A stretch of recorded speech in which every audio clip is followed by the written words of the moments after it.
You are listening to Fantha Tracks. He's waiting. Classic Star Wars and the collectibles they gave us. From vintage Star Wars to the modern era of the saga. This is Collecting Tracks. Here are your hosts, Richard Hutchinson and Andy Preston. Well, we're delighted to bring out a new show, special show for Star Wars Podcast Day. Star Wars Podcast Day is an unofficial celebration of the Star Wars fan audio community. Every year, the event brings together approximately 100 shows, sharing their love of fan-made audio with the Star Wars fans, as well as a wider podcast listening audience. The podcast version of May the 4th. Why February the 7th? That was the day Jedi Talk, the very first Star Wars podcast, premiered way back in 1999, kicking off a huge part of the Star Wars fandom that continues to this day. And welcome to our latest episode. I'm Richard Hutchinson. And I'm Andy Preston. And we're your hosts for this special bonus episode. So Andy, what are we going to talk about this show? Well, Rich, we have talked a lot about vintage, haven't we, on the Collecting Tracks recently. So let's bring it right bang up to date. You cannot get more bang up to date than unreleased figures, or currently unreleased. We are looking at the upcoming releases from Hasbro in the Vintage Collection, the Black Series, and the Retro Collection lines. Well, let's start with the Vintage Collection then. So these are available for pre-order from January the 28th. And, I mean, what's your thoughts of the Vintage Collection initially, Andy, before we'll go into it? Yeah, I like them. It's not a line that I collect myself, because I tend to focus on the Vintage line and Retro, which we'll come on to in a little while. And I also like the Black Series line, simply because of the size of the figures and the detail they can get in the sculpts. But for the 3 3/4 inch line, these are absolutely fantastic figures, and the quality of the figures, the sculpts, the colouring, the paint jobs, the accessories has come on so much in the last few years. I think they are a wonderful, wonderful set. A lot of these are figures that have been released before, none the worse for it. You know, these are far and away upgrades to previous releases, and I think these would look great, whether it's on your shelf, whether it's in a playset, whether kept carded. I really like them. I'm mixed on them. I can't disagree with anything you say. They are hands down wonderful sculpts, realistic, detailed, cool accessories, quality.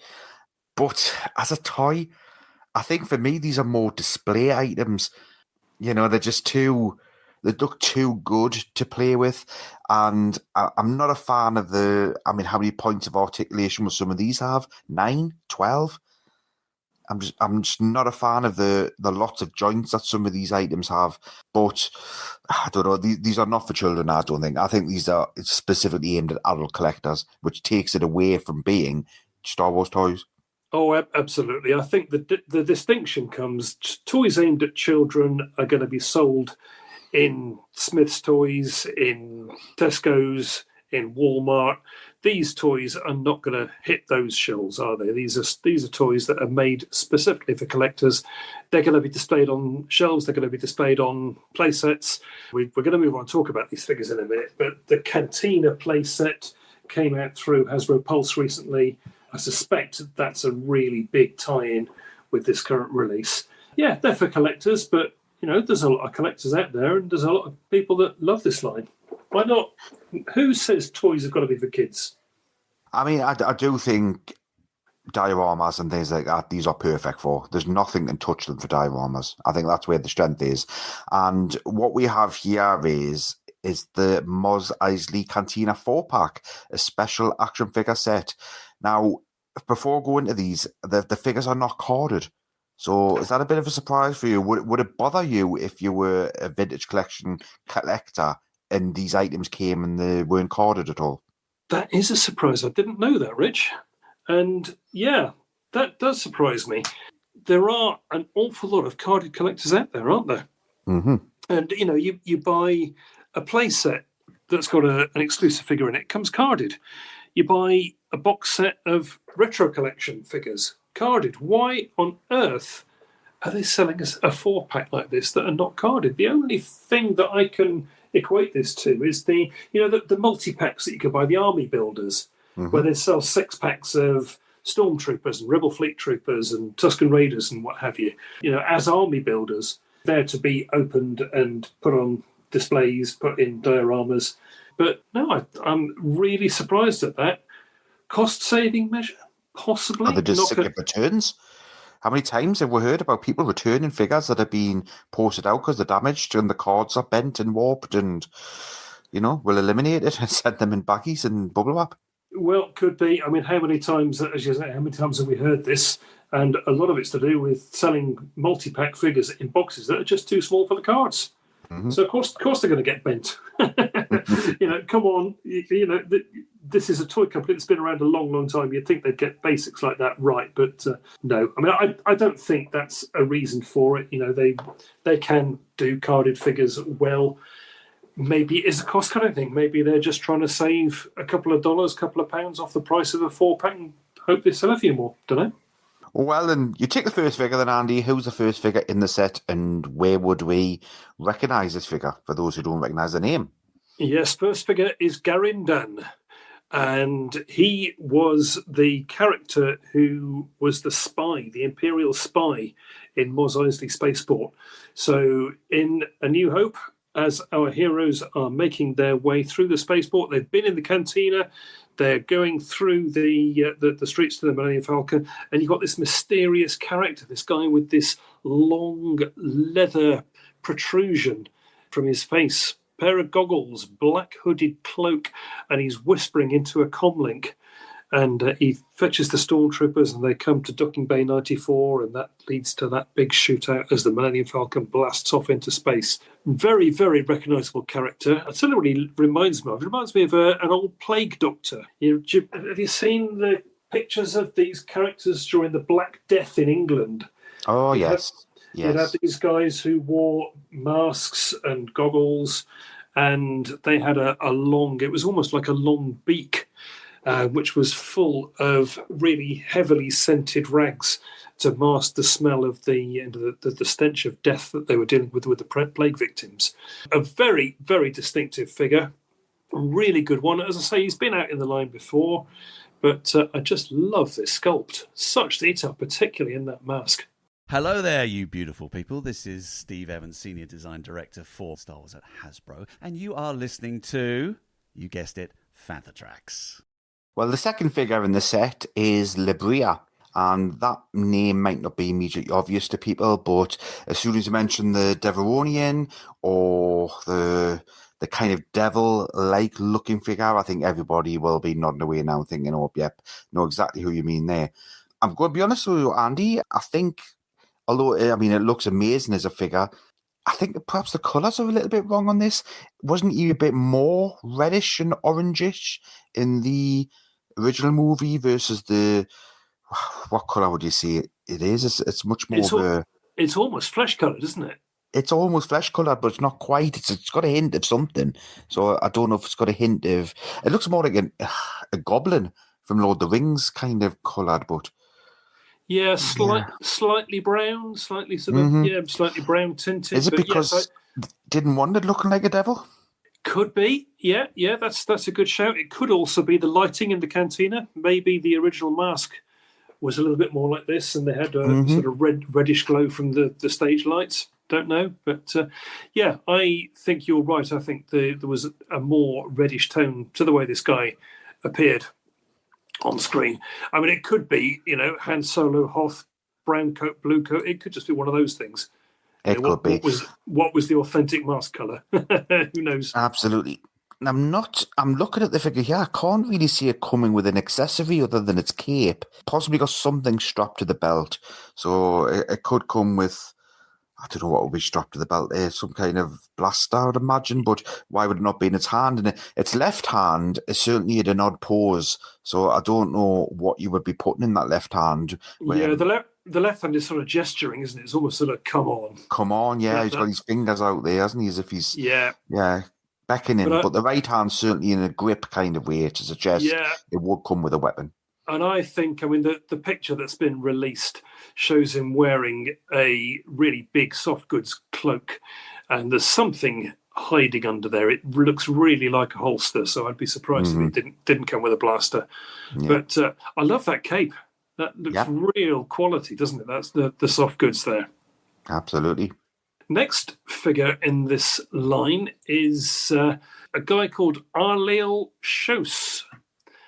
I always thought the wolf man in the cantina was Laxivrak. Now, you're an EU guy. Have I got that right? Or has he been renamed? Was there another one? I think you were right. I've never heard the name Arleil Shos before. I'm not sure where that's come from. No, absolutely curious one. But that's what he is. That's what he's named. And he is the classic werewolf, isn't he? I think this was one of the masks that Lucas was never entirely happy with in the original Star Wars, and I got a feeling that in the special editions, wasn't he replaced? Yes.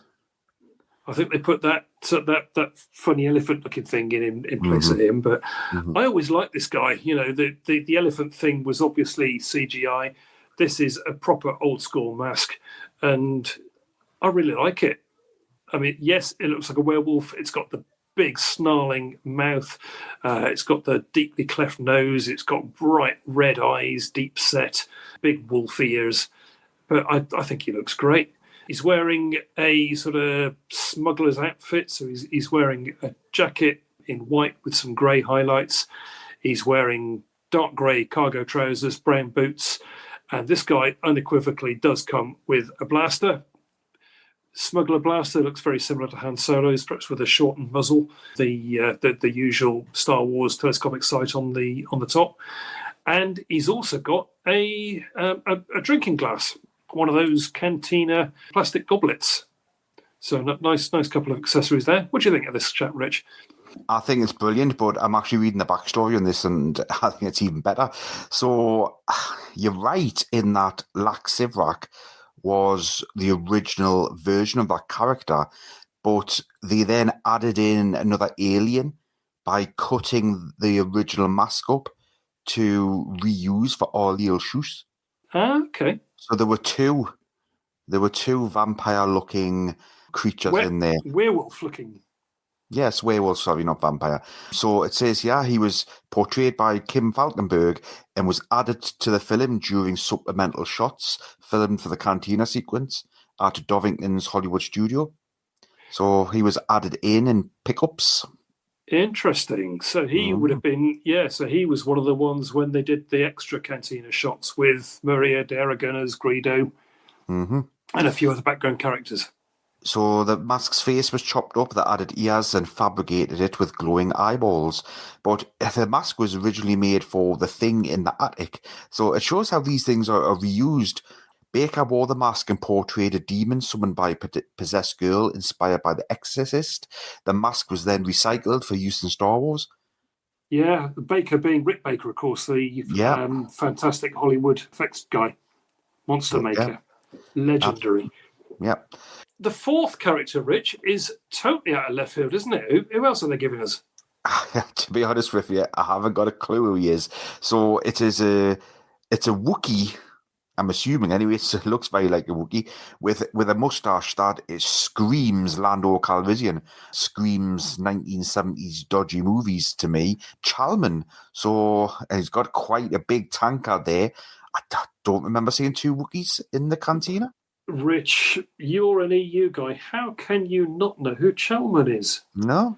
Chalman is the owner of the cantina. Oh, of course he is. Yes, Chalman's Cantina. Yes. He doesn't appear on screen, and this particular figure, the likeness has been taken from a comic book.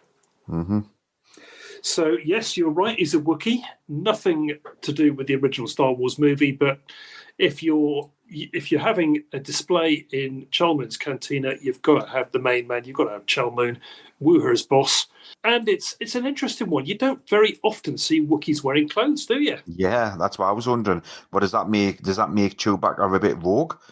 It's Chewie naked.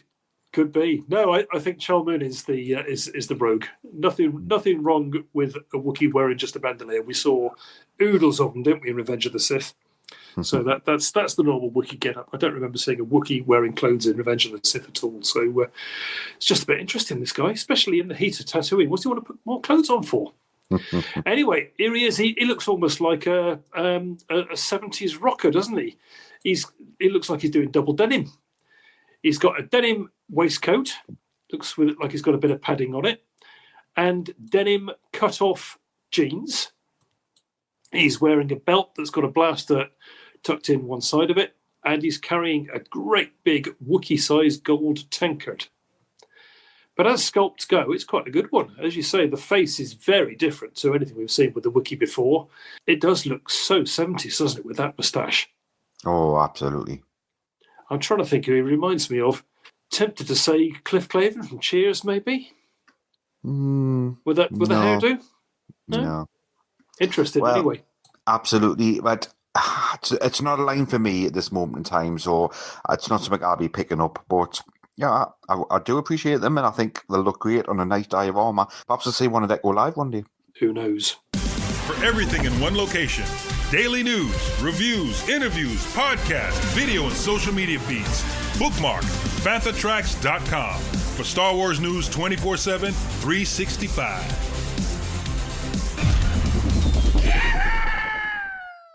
Moving on, Rich, shall we go on to the Black Series? Yeah, we're going to the Black Series now. So we've got 3 figures to talk about initially.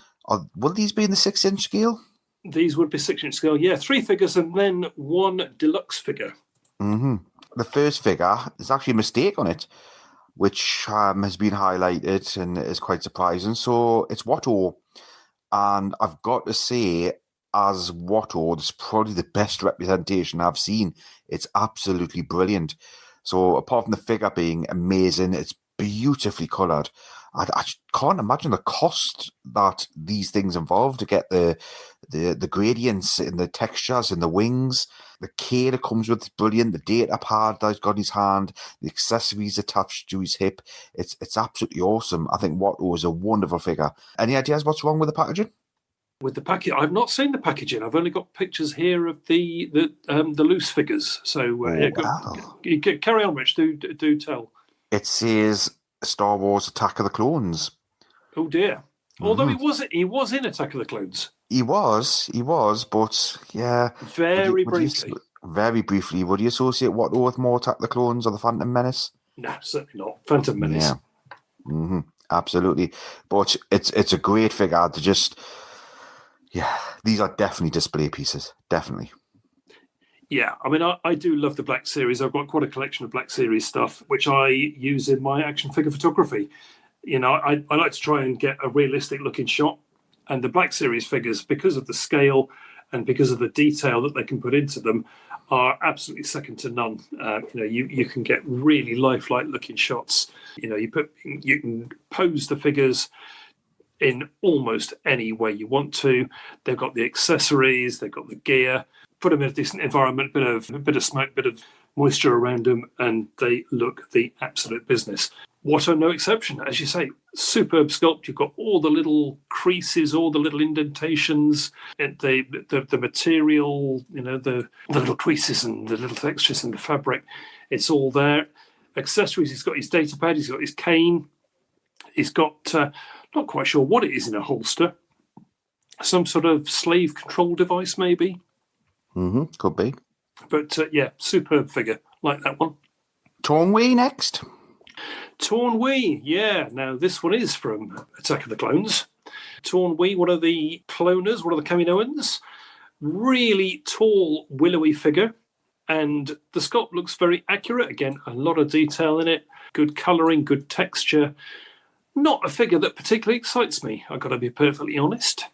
You know, if you're a dedicated clones collector, then you're going to want to have this one on your shelf. But it's not one I'm going to particularly rush out to pick up. Comes with just the one accessory by the looks of it, which is her data pad. I don't know whether it's a figure that will stand very easily because it being so tall and willowy. I have to see when these actually come out into collectors' hands. But yeah, Interesting, but a little bit boring, got to be honest.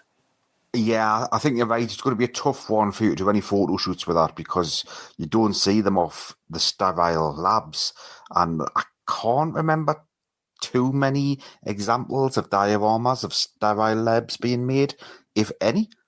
No, I mean, it's one for completists, isn't it? Let's be honest. Yeah, absolutely. Unlike the next one, the Geonosian warrior from Attack of the Clones. Now, this is really good. It's really well done. Again, we've got a wonderful paint job on the wings. We've got accessories. We've got a lot of articulation. I think this one, with the clawed feet, I think this one may be another one to struggle to pose, but I like the Geonosian warrior. Yeah, superb figure. Again, the detailing is just out of this world. Love the accessory. He's got one of those really alien-looking guns, the ones with the sort of green business end. He's got his harness. He's got his sort of loin piece, his groin armor. All of the skin. Again, you got the texture. You got the wrinkles. You got everything sculpted really beautifully, and fantastic display piece. And yeah, I do like that one. Now, you mentioned the deluxe version, and so what are the deluxe back series on about? Yeah, deluxe figures. These are the ones where they really push out they pull out all the stops, don't they? They come with accessories. They are extra posable. They've got soft goods. It's just something a little bit special. And every once in a while, we get a deluxe figure or a 2-pack, and they're always worth looking at. And this one's no exception. This is Lord Starkiller from The Force Unleashed. Not a movie figure, but I've got to say, I really like this one. I'm not a fan, to be honest with you. If anyone's read the Force Unleashed book, you'll know exactly where I'm going with this because it's some of the most dire text that's ever been printed. The computer game did not adapt well to the book format, and I just chapter after chapter, I was like, "You're kidding me? This is ridiculous." So I'm not a Force Unleashed fan by any means. And then the figure is it's a mix of a few different things that doesn't really fit. It's a mix of Knights of the Old Republic kind of armor and style. And it's a mix of what we ultimately got in Rise of Skywalker, Kylo Ren in the sequels. Knights of Ren. Knights of Ren, yeah, that's what I was thinking of. It's a mix of a few different things, and for me, it's a kind of miss. I can't see many two people rushing now to get this, to be honest with you. Yeah, I mean, as a deluxe figure, it's got an awful lot going for it. I mean, again, great sculpt, as you expect from Black Series. It comes with not one, not two, but 6 lightsabers. It comes with interchangeable hands, so you can have him in a force push pose. The soft goods, the cape, it's only a sort of half cape from the waist down, but the capes are wired, so you can pose those however you like. And again, from the point of view of a display piece or something to photograph, I think this is superb. I think it looks really, really badass. I think the variety of different poses and the combinations that you can get with the interchangeable hands and the weapons and so on is superb. So, yeah, I'm going to disagree with you on this one, Rich. I think I would quite like to pick one of those up sometime. And then over to the retro collection, and so just one reveal for the New Hope 6-pack. So as we already knew, R4M9, CZ3 and Garinden, who we've all just mentioned before. We already knew they were coming. And then the new reveal was the Princess Leia Yavin ceremony.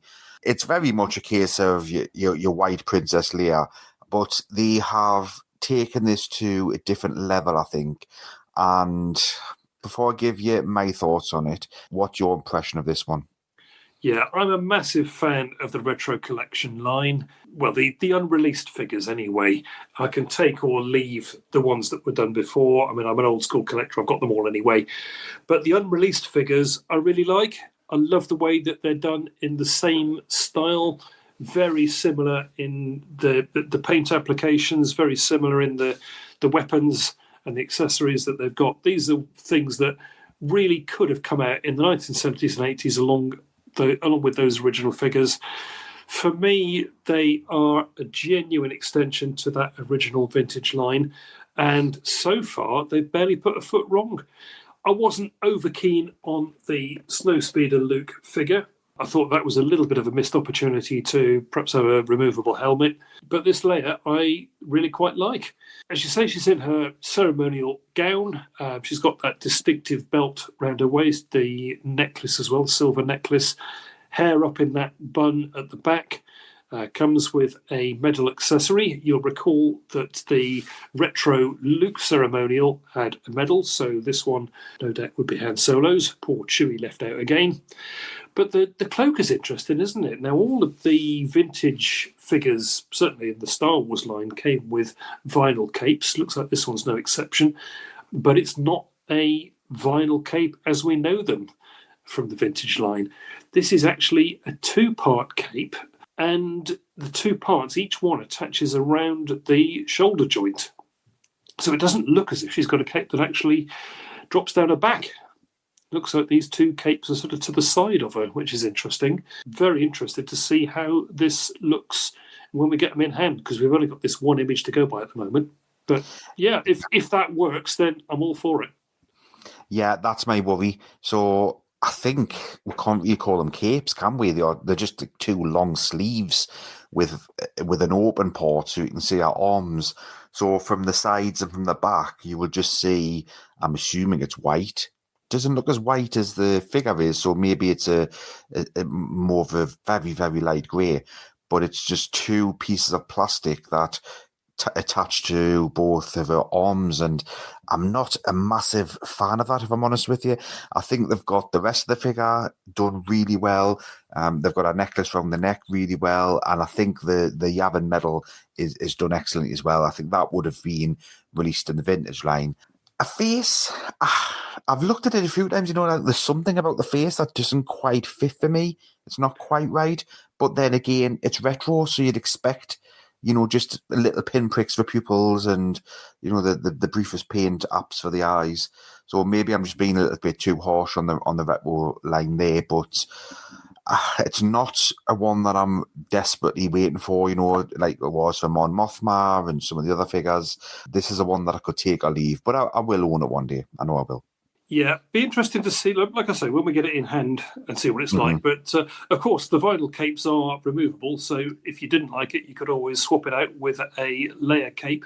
If you get yourself the retro original Leia, then you can swap the cape out and put this one on ceremonial Leia. Who knows? Absolutely. Mm-hmm. Hello, I'm Dennis Lawson, and you're listening to Fantha Tracks. I think there's a mix of characters here. They've done fairly well. I think they've catered to most audience here. We've got a little bit of prequels. We've got a bit of computer games. We've got, a 4-pack that has non-human characters. I mean, that is really interesting. It is, yes. 4 aliens. Yeah, I think those will be really sought after. An EU comic character. How often do we get those? Yeah, absolutely. That's a real one from out of left field. Mm-hmm. What we haven't got is any sequel characters. Reason for that? I just think that the focus is moving away now from the sequels. I think it's had its day and it's time for a big reset in some areas. Yeah, I think you're right. There was a move away from the prequels a while back, which they seem to have come full circle, and we're getting a lot more prequel stock coming out. Wonder whether we're going to see the same for the sequels, whether those movies are going to get a little bit more love and some more figures in future. Who knows? Who knows? Yeah, absolutely.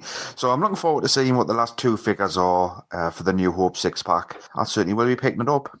Yeah. Now, somebody said the last 2 are going to be announced together. My money is on Owen and Baru. I think you're right. I think we do deserve 2 of those figures done in the retro line. Yeah. Okay, cool. Well, I hope everybody enjoyed our podcast day special episode, and we look forward to you joining us on our next episode of Collecting Tracks. And it's a goodbye from me. And goodbye from me. May the force be with you. So thanks for listening to Collecting Tracks. If you want to be part of the action, stay updated on all the latest Star Wars news, visit fanthatracks.com or check out the free Fantha Tracks app through the App Store to follow us on your mobile device. You can reach out to us and send in your listeners' questions by emailing radio@fanthatracks.com.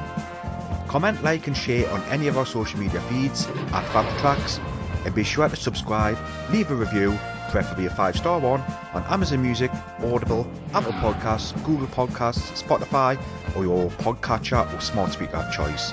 And as always, thanks to James Semple for composing the Fantha Tracks intro, Andy Lythe for our Collecting Tracks open music, and Mark Daniel and Vanessa Marshall for our voiceovers. Remember to tune in to Good Morning Tatooine, live Sunday evenings at 9 PM UK time, 4 PM Eastern and 1 PM Pacific on Facebook and YouTube. Check out Fantha Tracks Radio Friday evenings at 7 PM UK time for new episodes of The Fantha from Down Under, Planet Leia, Desert Planet Discs, Start Your Engines, Collecting Tracks and Cannon Fodder, and every Tuesday at 7 PM UK time for your weekly episode of Making Tracks. Coming up next on Fantha Tracks Radio, it's Start Your Engines.